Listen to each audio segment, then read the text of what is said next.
Someone's knocking at the door.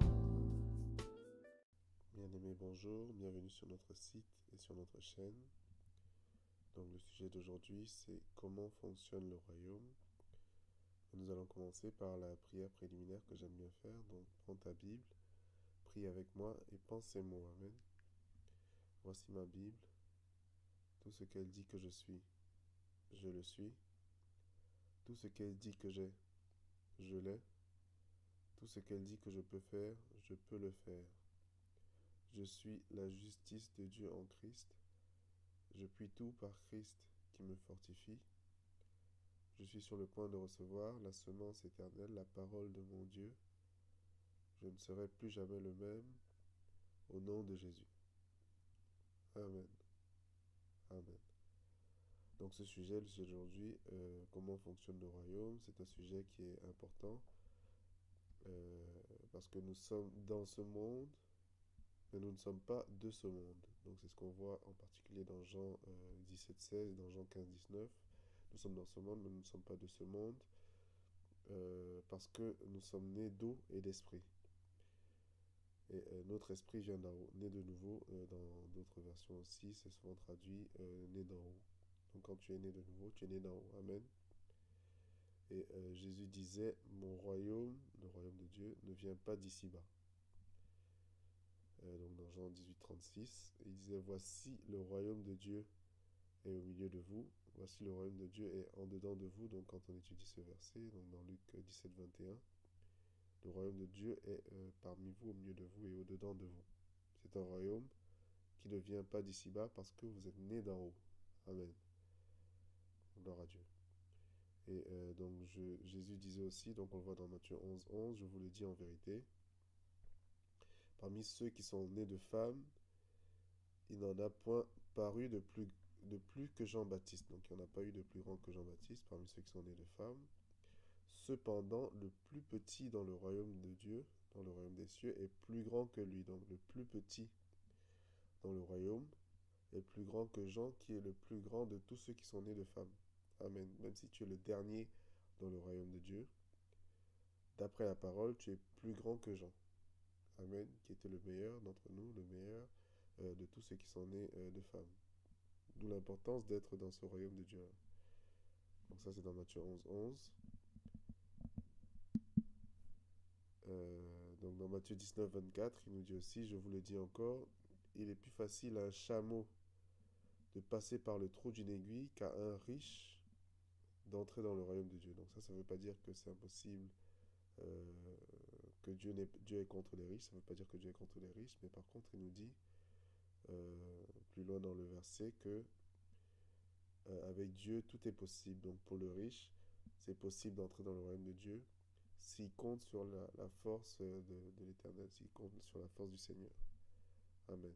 Par ses propres forces, il faut qu'il soit capable de passer par le trou d'une aiguille, alors que sur la base des forces de Dieu, c'est possible pour le riche d'entrer dans le royaume de Dieu. Amen.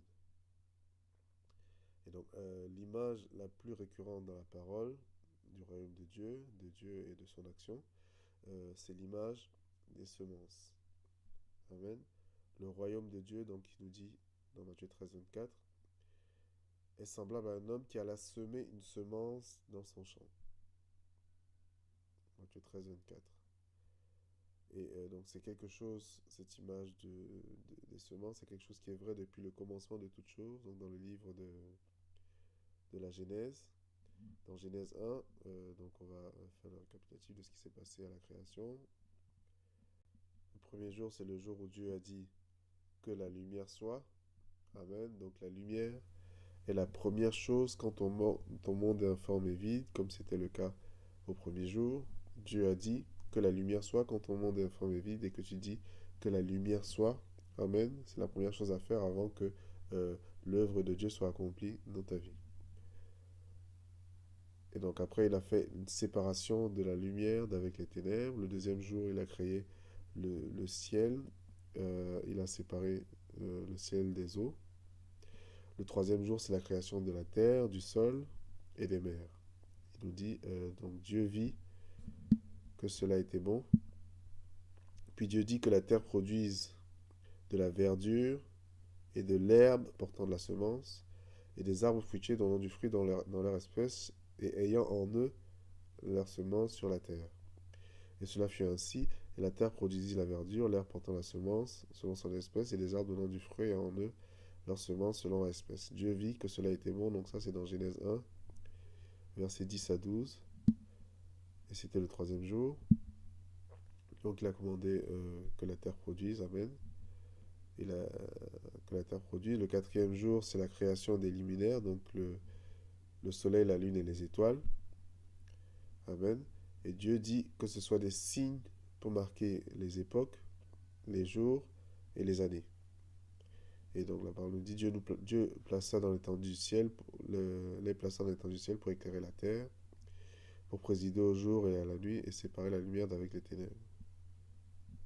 Donc ça c'était le quatrième jour, la création des luminaires. Le cinquième jour, la création des animaux. Le sixième jour, la création de l'homme. La création de l'homme et de la femme, il leur dit, donc soyez féconds, multipliez, remplissez la terre et l'assujettissez, et dominez sur les poissons de la mer, sur les oiseaux du ciel, et sur tout animal, donc dans la Bible d'Arby, il nous dit sur tout être vivant, dans ce verset dans Genèse 1, dominez sur tout être vivant, multipliez, assujettissez la terre, et dominez sur tout être vivant. Gloire à Dieu. Et Dieu dit, voici, je vous donne toute herbe portant la semence, qui est à la surface de la terre, et tout arbre ayant lui le fruit d'arbre et portant de la semence, ce sera votre nourriture. Donc au cinquième jour, après avoir créé l'homme, il a aussi donné la semence et les arbres portant la semence à l'homme. Amen. Donc c'est ce qu'on voit ici, le sixième jour. Et juste après avoir créé l'homme, il lui a donné l'autorité sur tout être vivant. Il lui a donné l'herbe avec la semence. L'herbe et les arbres avec leur semence. Amen. Et non seulement cela, avant même que l'homme n'arrive sur la scène, Dieu avait déjà commandé à la terre de produire du fruit. Et à la terre de produire des herbes et des arbres, Dieu dit que la terre produise de la verdure, l'herbe portant la semence et des arbres fruitiers donnant le fruit selon leur espèce, et en eux la semence sur la terre. Donc il avait déjà commandé à la terre de produire, amen, des herbes et des arbres. Donc ça va être significatif pour après. Amen. Et donc toutes ces choses ont été atténuées notamment par la désobéissance d'Adam. Amen. Mais le sacrifice de Jésus à la croix nous rétablit dans toutes ses promesses, nous rétablit dans ses vérités, donc dans ses promesses.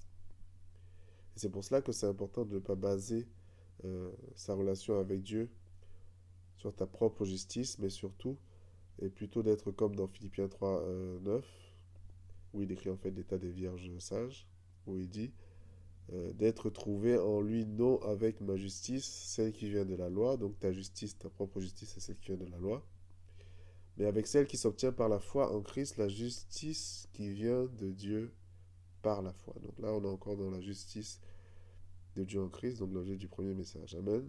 Et c'est dans la justice de Dieu en Christ que ces promesses se manifestent. C'est dans la justice de Dieu en Christ. Alléluia. Et donc après cela, longtemps après la création, du temps de Noé, l'espèce humaine a été pervertie par des anges déchus. Il nous dit donc dans Genèse 6, 4, les géants étaient sur la terre en ces temps-là après que les fils de Dieu furent venus vers les filles des hommes et qu'elles eurent donné des enfants. Ce sont ces héros fameux dans l'Antiquité. Et donc là, il parle de... Quand il dit les fils de Dieu ici, c'est pas vraiment les enfants de Dieu, c'est les anges déchus. Donc les anges déchus, les Néphilim. Donc l'Éternel vit que la méchanceté des hommes était grande sur la terre et que toutes les pensées de son cœur portaient chaque jour uniquement vers le mal. Donc là, c'est là qu'on le voit. Ce n'était pas réellement les fils de Dieu, mais c'était les géants qui sont en fait des anges déchus, qui ont eu des enfants, les anges déchus qui ont eu des enfants avec les filles des hommes. Et leurs enfants, c'était des géants. Amen. Donc ça fait penser un peu à la mythologie grecque. Et donc voilà, donc, toujours dans Genèse 6, il nous dit Noé bâtit un autel à l'Éternel. Donc c'est ces anges déchus-là c'est ces anges déchus, les Néphilim, que Dieu a voulu tuer avec le déluge. Amen. Toutes les espèces qui étaient perverties par les anges déchus pour donner des Néphilim, c'est eux qui ont été tués par le déluge. Et donc, après le déluge, la parole nous dit, Noé bâtit un autel à l'Éternel, il prit toutes les bêtes pures et tous les oiseaux, il offrit des holocaustes sur l'autel, l'Éternel sentit une odeur agréable et dit en son cœur, je ne maudirai plus la terre à cause de l'homme, parce que les pensées du cœur de l'homme sont mauvaises dès sa jeunesse. Je ne frapperai plus tout ce qui est vivant comme je l'ai fait. Je l'ai fait tant que la terre subsistera, les semailles et la moisson, le froid, la chaleur, l'été, l'hiver, le jour et la nuit ne cesseront point. Donc Genèse 8, versets 20 à 22. Tant que la terre subsistera, donc c'est encore vrai aujourd'hui, les semailles et la moisson ne cesseront point. Gloire à Dieu.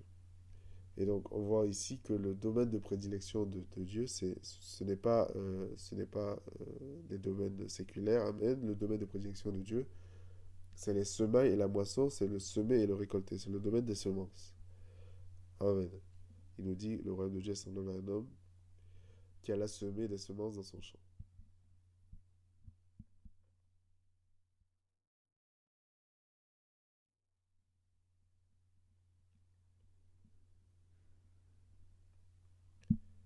Et donc la semence implique un temps de semaille, amen, un temps de maturation de ce qui a été semé, et après un temps de récolte des fruits de ce qui a été semé.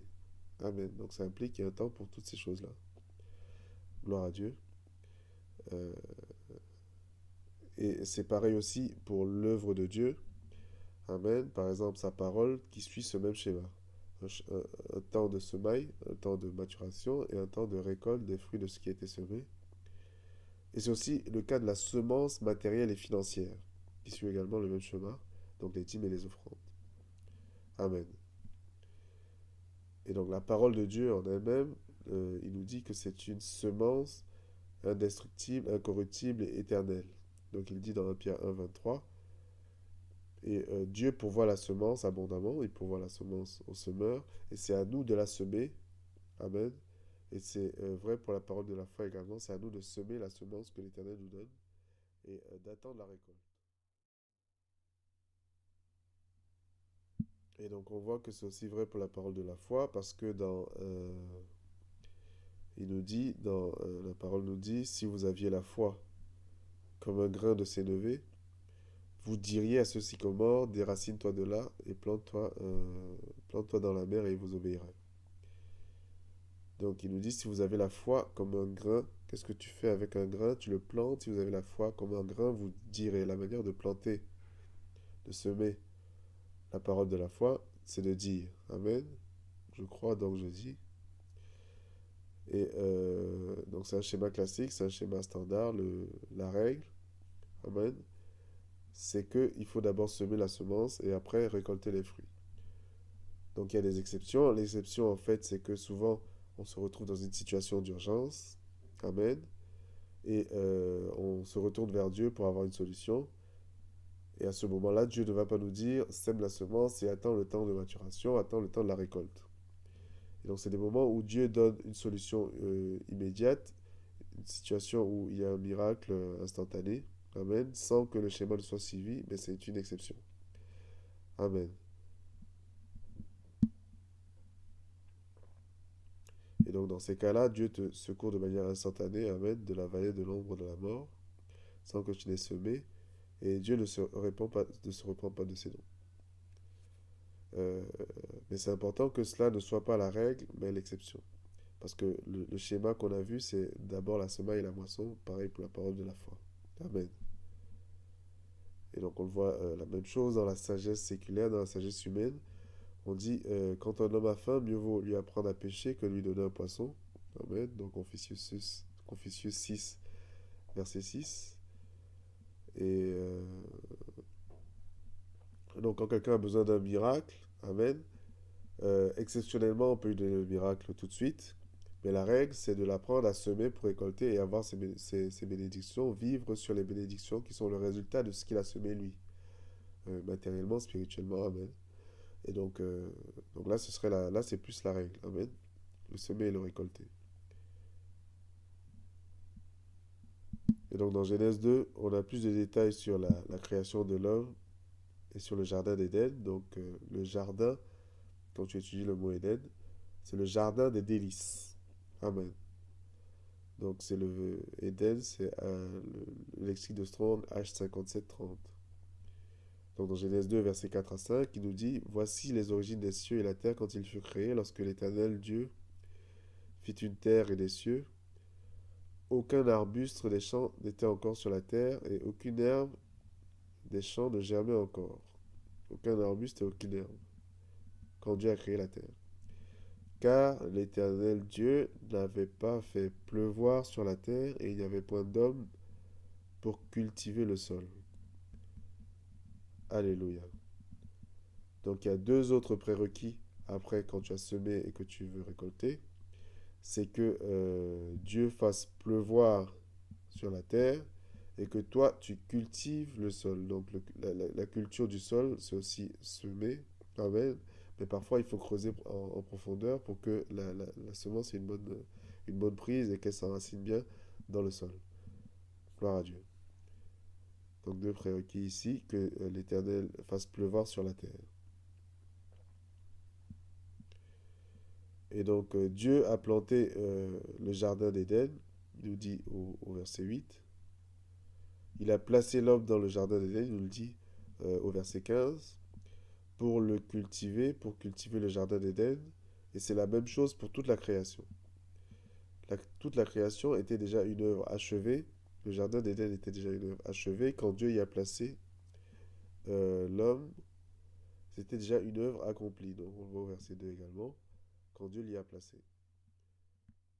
Amen. Et donc la mission de l'homme dans ce cadre, ce n'était pas de créer ou d'inventer des nouveaux délices, ce n'était pas de créer ou d'inventer de nouvelles herbes, des nouveaux arbres. Non, la mission de l'homme, c'était, Dieu lui dit: Mon fils, je t'ai placé dans le jardin des délices, je t'ai placé dans la création, je t'ai placé dans une œuvre qui est déjà accomplie. Amen. Et donc, cultive et garde l'œuvre accomplie. Il nous dit, l'Éternel prit l'homme, le plaçant dans le jardin d'Éden, pour le cultiver et le garder. Donc cultive et garde l'œuvre accomplie. Alléluia. Et donc la question maintenant c'est: est-ce que la pluie va venir? Il nous dit, donc dans Isaïe 55, comme la pluie et la neige descendent des cieux, alléluia, et n'y retournent pas sans avoir arrosé et fécondé la terre et fait germer les plantes, sans avoir donné de la semence au semeur, amen. Ainsi en est-il de ma parole qui sort de ma bouche. Amen, elle ne retourne point à moi sans effet, sans avoir exécuté ma volonté et accompli mes desseins. Donc Dieu confirme ici que la question de la pluie n'est pas un problème. Amen. Sa parole descend sur la terre comme la pluie et la neige. Gloire à Dieu. Amen. Et donc on voit également, on voit dans l'histoire de l'aveugle de Bethsaïda, dans l'histoire de l'aveugle de Bethsaïda, que Jésus a guéri en mettant de la salive sur ses yeux. Et il a imposé la main 2 fois. Donc l'interprétation classique, c'est que quand il a imposé la première fois, il a donné euh, une dose insuffisante de guérison. Et après, il a redonné une dose normale pour que l'homme voie. Mais une autre interprétation, ce serait qu'il a donné une trop forte dose la première fois et qu'il a vu au-delà de la réalité. Et qu'après, il a redonné une autre dose pour revenir à la vision normale. Mais à ce moment-là, entre deux doses, l'aveugle a dit: J'aperçois des hommes, mais je les vois comme des arbres qui marchent. Donc ça, c'est dans Marc 8, 24. Les hommes qui sont comme des arbres qui marchent. Donc quand j'ai eu cette interprétation, j'étais satisfait parce que il nous dit, pour voir Dieu faire infiniment au-delà de tout ce que nous demandons ou pensons, il nous dit que c'est important d'être enraciné et fondé dans l'amour comme un arbre. Donc si les hommes sont comme des arbres qui marchent, amen, donc cette image-là est confirmée. Gloire à Dieu. enraciné et fondé dans l'amour.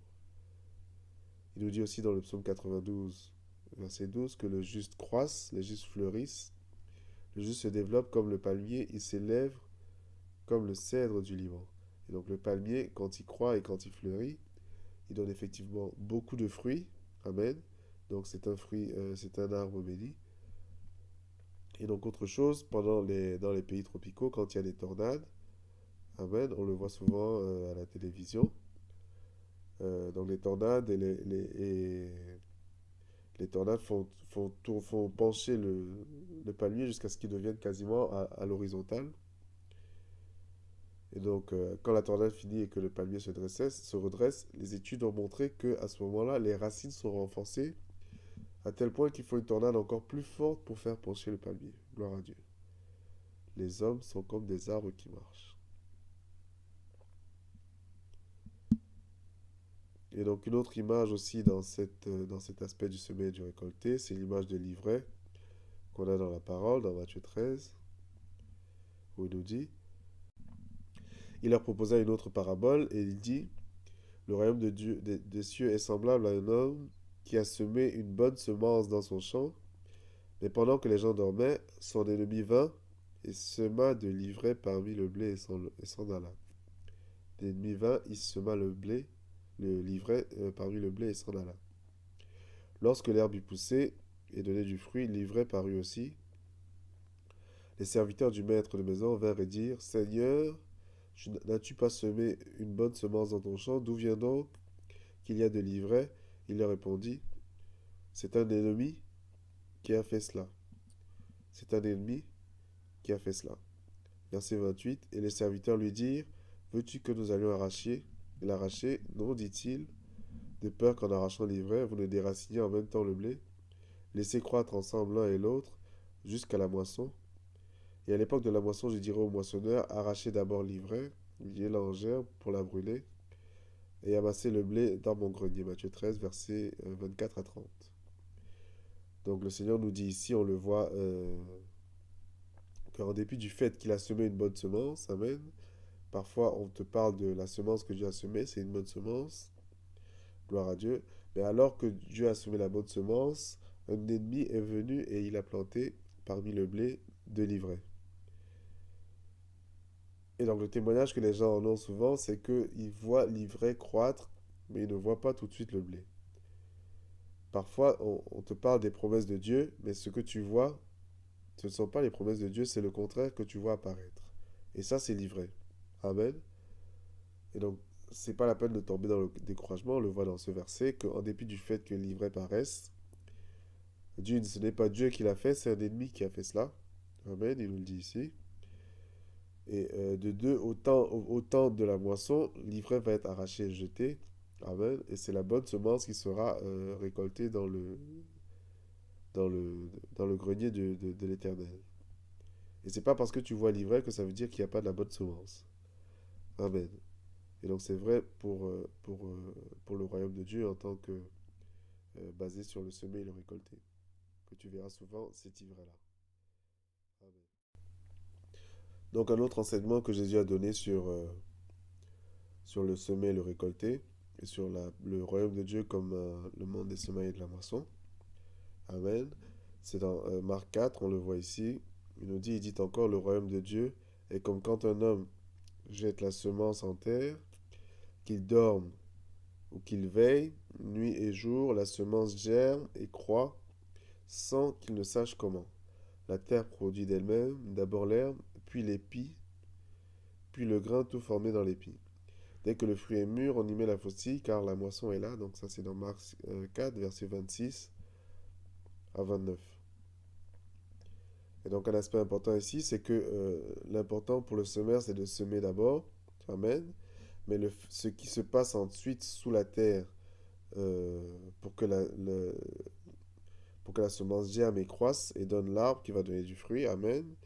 Et Dieu est tellement bon que quand tu lui plantes une semence, amen, il ne te rend pas une semence, il te donne un arbre avec beaucoup de fruits. Amen. Et dans chaque fruit, il y a beaucoup de semences dans chaque fruit. Gloire à Dieu. Mais le processus par lequel la semence donne l'arbre, amen, c'est quelque chose que tu ne peux pas savoir. Il dit la semence germe et croît sans qu'il ne sache comment. Et c'est la terre qui est programmée pour produire, amen. Il a commandé à la terre de produire à partir du moment où la semence est semée, de produire des arbres qui vont donner beaucoup de fruits. Donc il a commandé à la terre et il a commandé à la pluie de venir. Donc tout le travail que tu as à faire, amen, c'est de semer. Sans savoir ce qui va se passer après, sans savoir, enfin tu sais que au bout du compte, il y aura la récolte et que tu vas récolter. Mais tu ne sais pas ce qui se passe entre le moment où tu as semé et le moment où tu as la récolte. Parce que la semence croît sans que tu ne saches comment. Alléluia. Amen. Donc on va aussi voir dans Marc 13 la parabole du semeur. Dans Matthieu 13, il nous dit au verset 1, ce même jour, Jésus sortit de la maison et s'assit au bord de la mer. Donc ce même jour, c'est le jour où Jésus a donné le plus d'enseignements sur le royaume de Dieu, comme le monde du semé et du récolté, sur le fait que le royaume de Dieu est semblable à un homme allant semer sa semence. C'est le même jour qu'il a donné la parabole du semeur aussi. Et donc il dit, ce même jour, Jésus sortit de la maison et s'assit au bord de la mer. Une grande foule s'étant assemblée auprès de lui, il monta dans la barque et il s'assit. Donc dans Marc 4.1, donc on va combiner encore plusieurs passages qui parlent de la parole du semeur. Donc dans Marc 4.1, il dit qu'il s'assit sur la mer. Toute la foule se tenait sur le rivage. Il leur parla en parabole sur beaucoup de choses et il dit, un semeur sortit semer. Donc dans Luc 8.5, il nous dit, il sortit semer sa semence. Comme il semait, une partie de la semence tomba le long du chemin. Les oiseaux vinrent et la mangèrent. Une autre partie tomba dans des endroits pierreux, où elle n'avait pas beaucoup de terre.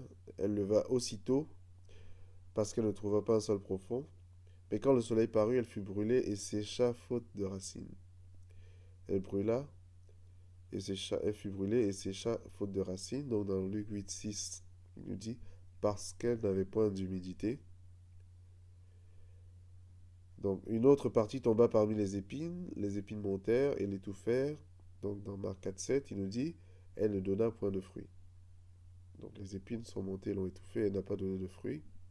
Une autre partie tomba dans la bonne terre, elle donna du fruit. Donc dans Marc 4.8, il nous dit qu'il montait et croissait. Donc le fruit qu'elle donna dans la bonne terre montait et croissait. Un grain 100, un autre 60, un autre 30. Donc dans Luc 8, il ne fait pas la distinction, il dit uniquement qu'elle a donné au centuple. Donc que celui qui a des oreilles pour entendre, entende. Les disciples s'approchèrent et lui dirent, pourquoi parles-tu en parabole? Jésus répondit, parce qu'il vous a été donné de connaître les mystères du royaume de Dieu. Donc dans un autre passage, il parle du mystère du royaume de Dieu. Il nous a été donné de connaître les mystères du royaume des cieux, et que cela ne leur aura pas été donné, car on donnera à celui qui a, et il sera dans l'abondance, mais à celui qui n'a pas, on ôtera même ce qu'il a. Donc dans Luc 8.17, il dit, car il n'est rien de caché qui ne doivent être découvert, rien de secret qui ne doit être connu et mis à jour. C'est pourquoi je leur parle en parabole, parce qu'en voyant, ils ne voient point, qu'en entendant, ils n'entendent ni ne comprennent. Et pour eux s'accomplit cette prophétie d'Ésaïe, vous entendez avec vos oreilles, et vous ne comprendrez point. Vous regarderez de vos yeux, et vous ne verrez point, car le cœur de ce peuple est devenu insensible. Ils ont endurci leurs oreilles, ils ont fermé leurs yeux, de peur qu'ils ne voient de leurs yeux et qu'ils n'entendent de leurs oreilles, qu'ils ne comprennent de leur cœur, qu'ils se convertissent et que je ne les guérisse. Mais heureux vos yeux parce qu'ils voient, heureux vos oreilles parce qu'elles entendent. Et je vous le dis en vérité, beaucoup de prophètes et de justes ont désiré voir ce que vous voyez et ne l'ont pas vu, entendre ce que vous entendez et ne l'ont pas entendu. Donc dans Marc 4.13, il dit, vous ne comprenez pas cette parabole, comment donc comprendrez-vous toutes les paraboles? Donc ici on parle bien de la parabole des paraboles. Amen. Vous donc écoutez la parabole. Ce que signifie la parabole du semeur. Donc dans Luc 11, il dit, la semence, là il va expliquer ce que c'est que la parole de Dieu. La semence, c'est la parole de Dieu. Ce que c'est que la parabole du semeur. La semence, c'est la parole de Dieu. Lorsqu'un homme écoute la parole du royaume et ne la comprend pas, le malin vient et enlève ce qui a été semé dans son cœur. Cet homme, c'est celui qui a reçu la semence le long du chemin. Dans Luc 8,12, il nous précise que le malin enlève de peur qu'il ne croie et soit sauvé. De peur que tu ne crois et que tu ne sois sauvé. Amen. Quand tu ne la comprends pas. Celui qui a reçu la semence dans les endroits pierreux, c'est celui qui entend la parole et la reçoit aussitôt avec joie, mais il n'a pas de racine en lui-même. Il manque de persistance. Donc dans Luc 8,13, il nous précise, il croit pour un temps, et dès que survient la tribulation ou une persécution à cause de la parole, tribulation ou persécution à cause de la parole, il trouve une occasion de chute, il succombe à la tentation, il nous précise dans Luc 8,13. Celui qui a reçu la semence parmi les épines, c'est celui qui entend la parole, mais en qui les soucis du siècle et la séduction des richesses. Donc dans Marc 4,18, il nous dit, et l'invasion des autres convoitises, donc les soucis du siècle, la séduction des richesses, et l'invasion des autres convoitises, et les plaisirs de la vie, il nous précise dans Luc 8,14, étouffe cette parole et la rend infructueuse. Donc dans Luc 8,14, il dit, il donne point de fruits qui viennent à maturité. Celui qui a reçu la semence de la bonne terre, c'est celui qui entend la parole et la comprend. Donc dans Marc 4,20, il nous dit, la reçoit. Luc 8,15 dit, avec un cœur honnête et bon. Et donc celui-là, il porte du fruit, un grain donne 100, un autre 60 et un autre 30. Et donc on peut résumer ici les trois types de terre qu'on a vus donc dans cette parabole. Donc le premier type, donc il y a trois mauvais types de terre, amen, dans lesquels la semence n'a pas porté de fruits. Et un type de terre, donc la bonne terre, dans lequel la semence a donné du fruit, soit un grain a donné 60, soit un grain a donné 30, soit un grain a donné 100. 160, 30 dans l'ordre. Et donc, on a des caractéristiques de chacune des mauvaises terres. Et si tu n'es pas dans les mauvaises terres, tu es automatiquement dans la bonne. Amen. Mais on va détailler ici les caractéristiques de chacune des mauvaises et de la bonne terre. Donc la première, c'est le bord du chemin et la caractéristique du bord de chemin. Donc il nous dit ici que la semence, c'est la parole de Dieu. Donc l'endroit là où est semée la semence, c'est le cœur de l'homme. C'est le cœur de l'homme, là où est semée la semence, lorsque la semence est la parole de Dieu. Et donc il nous dit le bord du chemin, c'est celui qui ne comprend pas la parole. Si tu ne comprends pas la parole, tu es déjà une mauvaise terre, parce que la semence est semée dans ton cœur, mais tu ne la comprends pas. Et ça, c'est le bord du chemin, il n'y a pas de place pour donner de racines. Et il nous dit, la conséquence, quand c'est semé dans le bord du chemin, c'est que Satan, l'oiseau, voit la semence dans son cœur, il la vole, de peur qu'il ne soit délivré et qu'il porte du fruit. Donc c'est pour que Satan puisse te voler la parole dans ton, pour que Satan puisse voler la parole dans ton cœur, il faut que tu ne la comprennes pas. Donc, d'où l'intérêt de messages comme celui-ci pour essayer de décortiquer un peu la parole et de te la faire comprendre, afin que tu portes du fruit, afin que tu sois sauvé. Amen. Sotéria, donc qui implique aussi la délivrance des circonstances présentes. Amen. Que tu sois délivré par la parole en la comprenant. Donc ça, c'est le bord du chemin, la première mauvaise terre. La deuxième mauvaise terre, c'est le terrain rocailleux. Le terrain rocailleux, il nous dit, le terrain rocailleux, c'est quoi le terrain rocailleux c'est la caractéristique du terrain rocailleux, c'est la loi. Il nous le dit dans 2 Corinthiens que le ministère de mort était écrit et gravé avec des lettres dans la pierre. Dans la pierre, c'est ce qui est le symbole de ce qui a été gravé sur la pierre, c'est ce qui est le symbole des 10 commandements, c'est le symbole de la loi. Amen. Mais la bonne semence, la bonne terre sur laquelle la semence doit être semée, ça ne doit pas être un terrain rocailleux, ça ne doit pas être un terrain basé sur la loi. C'est pour ça que c'est important d'être établi sous la grâce. Amen. Donc ça fera l'objet d'un autre message. Et il le confirme également en disant qu'il n'y avait pas d'humidité. Amen. La colère du lion. La colère du roi est comme le rugissement du lion, mais sa faveur est comme la rosée, donc comme l'humidité, sur le gazon. La faveur, c'est la grâce, donc le terrain rocailleux, celui où il n'y a pas d'humidité, c'est un terrain où il y a de la loi, mais il n'y a pas de grâce. Amen. Et donc, Quelle est la conséquence sur le terrain rocailleux quand la semence est plantée sur le terrain rocailleux? C'est que la personne reçoit aussitôt la semence avec joie, mais il n'y a pas de racine, il n'y a pas de persistance. La personne croit pour un temps et après survient la tribulation et la persécution. Amen. Si tu votes en pesant d'or, tu auras ton lot de persécution et de tribulation à cause de la parole. Et donc, quand c'est un terrain rocailleux, il y trouve une occasion de chute, il succombe à la tentation, il nous dit dans Luc 8:13. Amen. Donc, la deuxième mauvaise terre, c'est le terrain rocailleux. Avec ces caractéristiques-là, donc les personnes qui sont établies sur la loi et pas sur la grâce. La troisième mauvaise terre, c'est le terrain épineux. Donc, dans le livre de la Genèse, on voit déjà aussi que les épines, c'est le début de la malédiction sur Adam, donc qui l'empêche d'avoir de la productivité. Amen. Mais dans cette parabole, il a défini comme étant les soucis, les convoitises, les plaisirs qui étouffent la parole. Amen. Qui étouffent la parole et la rendent infructueuse. La conséquence. Donc, il ne porte point de fruits qui viennent à maturité. Et donc, c'est pour ça que c'est important de rejeter sur Dieu tous tes soucis. Amen. Pour que la parole qui est semée ne soit pas étouffée par les soucis et les convoitises. Donc, tu rejettes sur Dieu tous tes soucis. Et c'est aussi vrai dans la rédemption de Jésus, de cette malédiction-là. En portant la couronne d'épines, il nous a rachetés, amen, de la malédiction des épines. Amen. Donc des soucis, des plaisirs et des convoitises. Donc dans le salut est inclus la rédemption des épines. Donc ça fait plus partie de ta vie. Et donc la chose à faire quand tu les surprends, c'est de rejeter sur Dieu tous tes soucis. Amen. Afin que tes soucis ne viennent pas bloquer la compréhension et l'accomplissement de la parole de Dieu dans ta vie. Amen. Gloire à Dieu. Et donc le quatrième type, c'est celui qui a la bonne terre.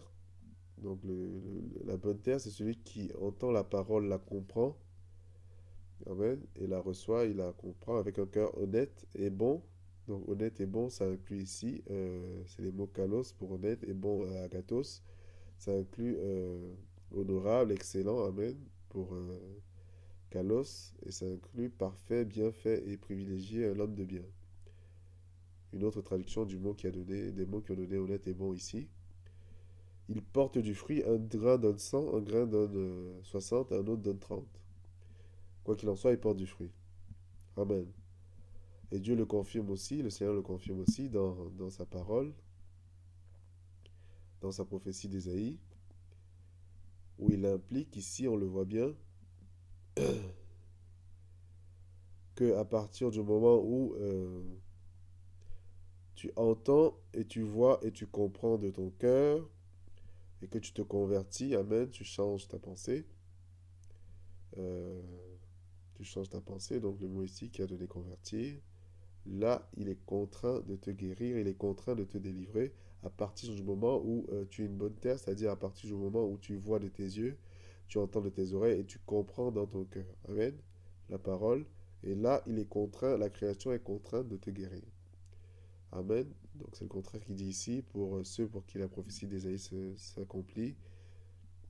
De peur qu'ils ne voient de leurs yeux et qu'ils n'entendent de leurs oreilles et qu'ils ne comprennent de leur cœur, qu'ils ne se convertissent et que je ne les guérisse. Donc heureux sont tes yeux parce que toi tu vois et tes oreilles parce que toi tu entends. Amen. Gloire à Dieu. Donc d'où l'importance d'être une bonne terre. Amen. De comprendre la parole, de décortiquer, de rechercher, de creuser. Et donc le Seigneur dit qu'il est comme un enfant caché, mais qu'il est comme un enfant à chercher, mais qui n'est pas caché, qui se laisse trouver facilement. À partir du moment où tu cherches, amen, tout ce qui cherche trouve. Gloire à Dieu. Amen. Donc toujours ce même jour, il nous dit l'application au cas pratique dans Marc 4, verset 35. Il nous dit ce même jour sur le soir, donc le même jour où il a donné tous ses enseignements sur la semence. Il dit, Jésus leur dit, passons à l'autre bord. Passons à l'autre bord. Amen. Donc verset 36, après avoir renvoyé la foule, ils l'emmenèrent dans la barque où il se trouvait. Il y avait aussi d'autres barques avec lui, donc dans Luc 8, 23. Il nous dit, pendant qu'il naviguait, Jésus s'endormit. Pendant qu'il naviguait, Jésus s'endormit. il s'éleva un grand tourbillon, des flots se jetaient dans la barque, au point qu'elle se remplissait déjà. Donc dans Luc 8, 23, il nous dit ils étaient en péril.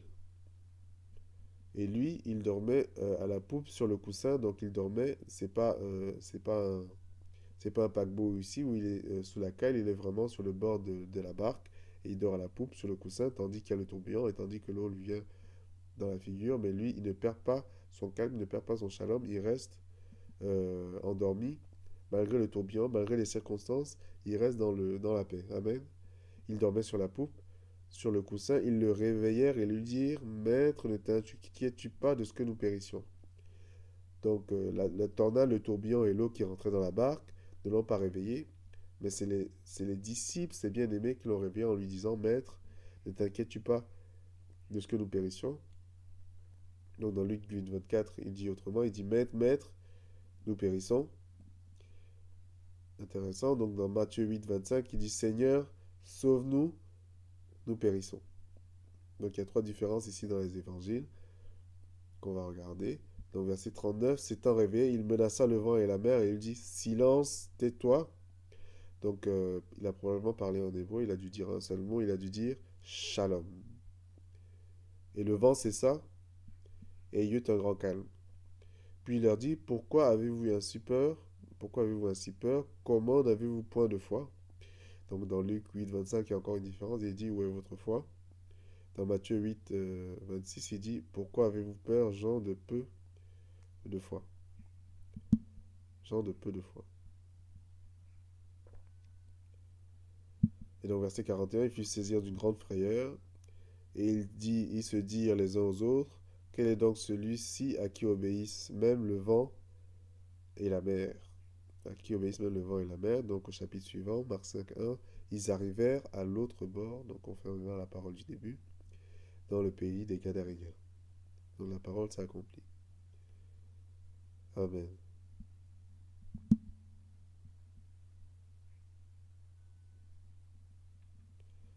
Gloire à Dieu. Donc là, on voit que c'est une application du cas pratique. Après avoir donné tous ces enseignements sur la semence, il leur a montré une autre semence. Il leur a dit, passons à l'autre bord.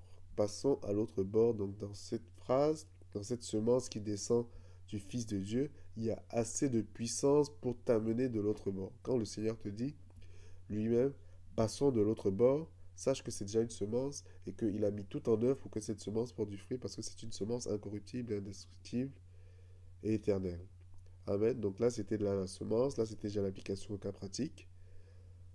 Et donc c'est pour ça que lui, il était dans la paix, il savait que la semence avait été semée et que toute la création allait se mettre en œuvre pour que ce soit accompli, même s'il allait y avoir des oppositions.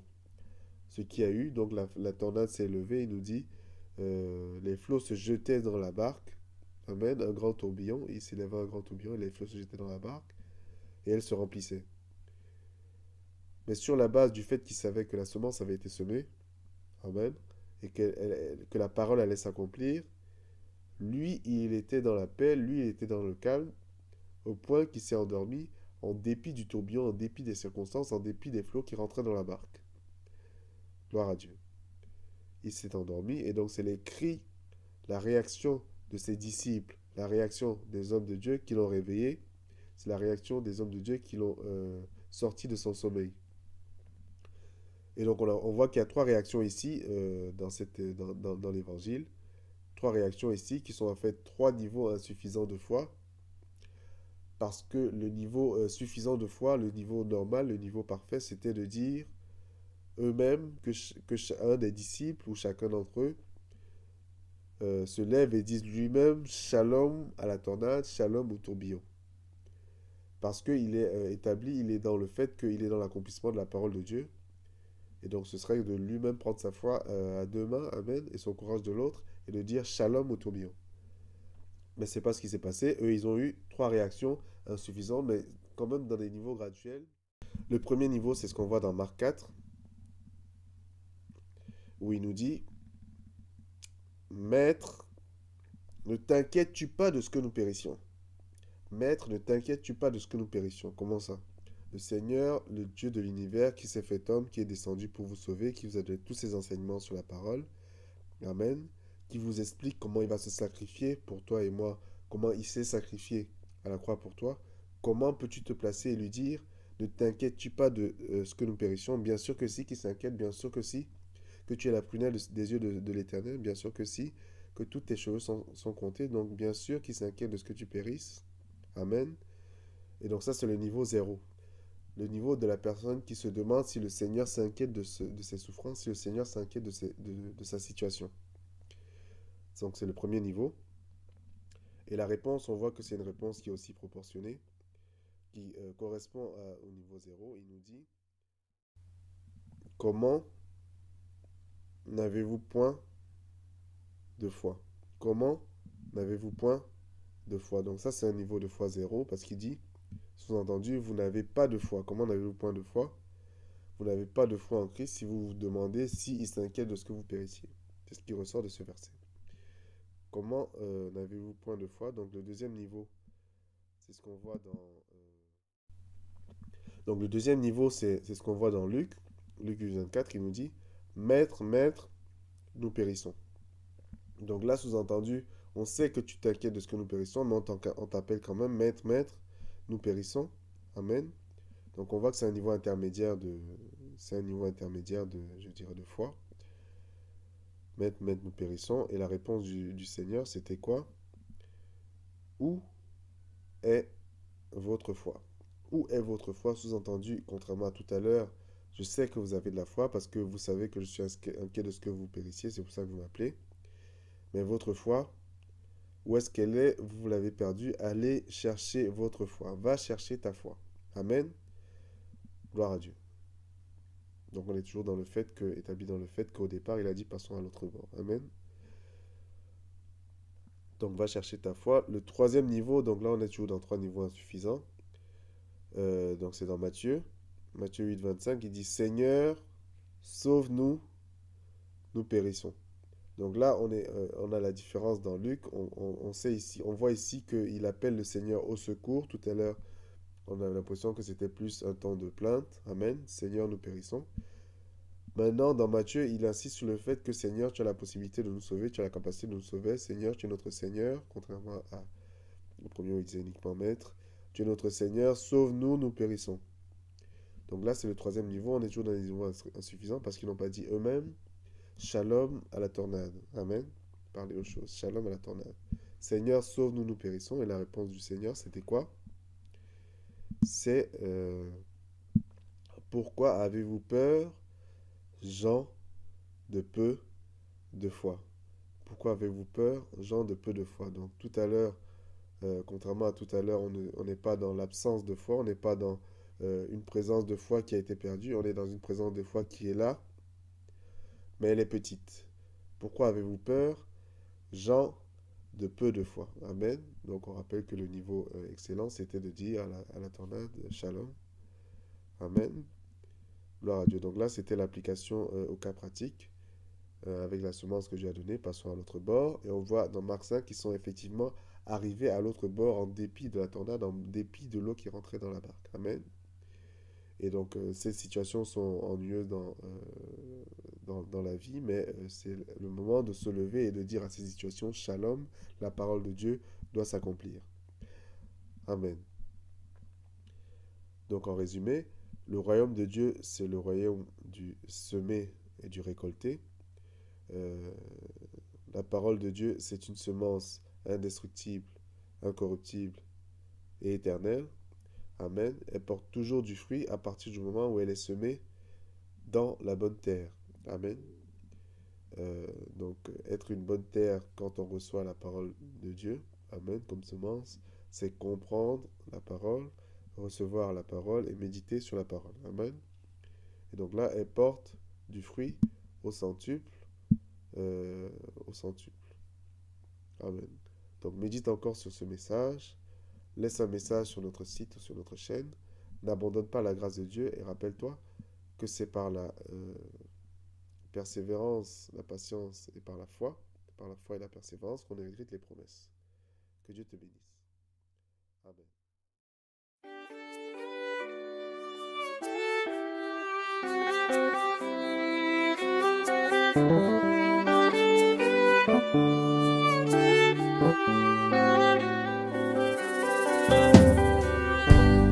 Someone's knocking at the door.